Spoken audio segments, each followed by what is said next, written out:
Was part of that press conference just moments ago. This airport where Fort Lauderdale, Broward County Airport is part of your district. We heard you say you have a to-do list now when you go back to Washington. And what we heard in the press conference, what we saw unfold yesterday, it really does at least shed the light on two, glaring issues, that of potentially mental illness and that of the vulnerabilities of our airports across the country. So as you go back to Washington, what is it that you would like to address first? Well, we really, here on the ground at Fort Lauderdale International Airport, are in a first things first situation. I mean, we need, first and foremost, to be able to make sure that we can get these passengers reconnected with their luggage.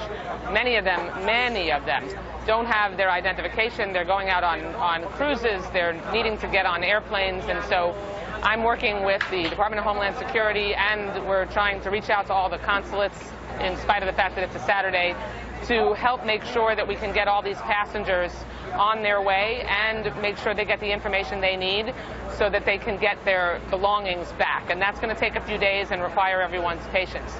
Frederica, we also have the best of the best when it comes to the FBI here in Miami. George Pirro is our special agent in charge, so they are on top of the investigation. George Pirro, many don't know, is the special agent who actually took down Saddam Hussein.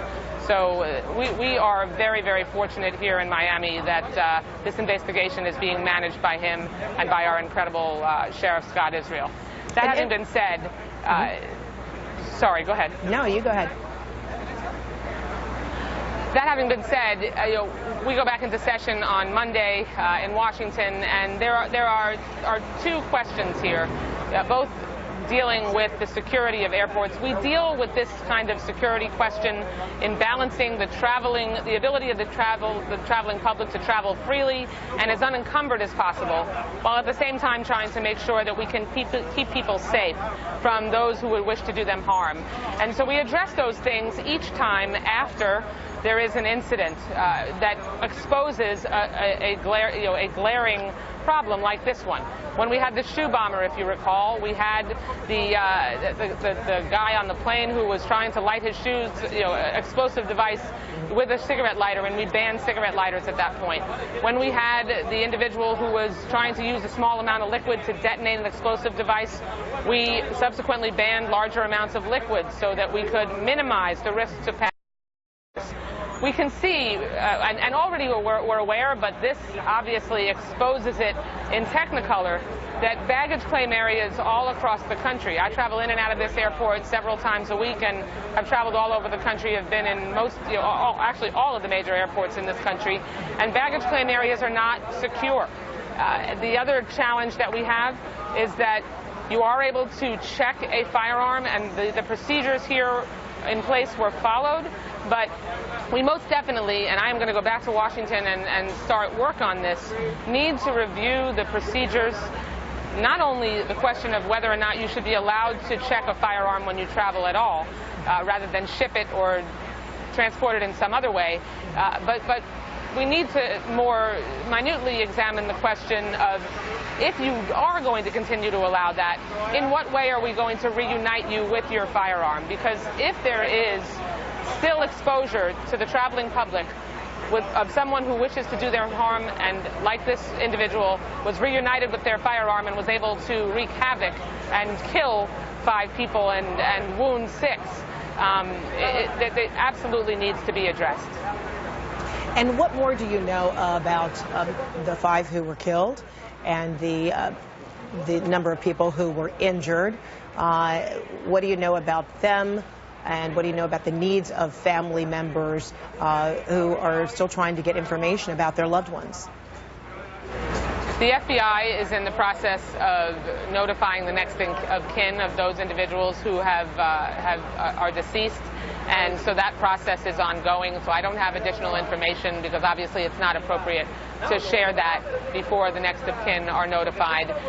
Passengers are here. There are literally hundreds and hundreds of passengers who are online trying to be processed by their airline to be able to try to continue to travel. you've got different groups of people. You've got some people who did hold on to their identification and who are able to have identification to continue their travels once they're put on a flight and are ready to go. This is the biggest cruise, one of the biggest cruise ports. Port Everglades is right next to the Fort Lauderdale Airport, also in my district, and this is a big cruise changeover day. You need an ID to get on a cruise ship, and there are, as the airport director said, we've got 20,000 items, including IDs and cell phones and bags that people have been separated from, many of which were dropped in place when people went running. And the airport is engaging in a process to make sure that we can methodically know whose belongings they are, set up a process so that people can reconnect with those belongings. There is a form that people can fill out, and they can, I'll make sure, Frederica, if you don't already have it, that you get the toll-free number so that people can make sure they speak with someone from our call center and communicate what they are missing.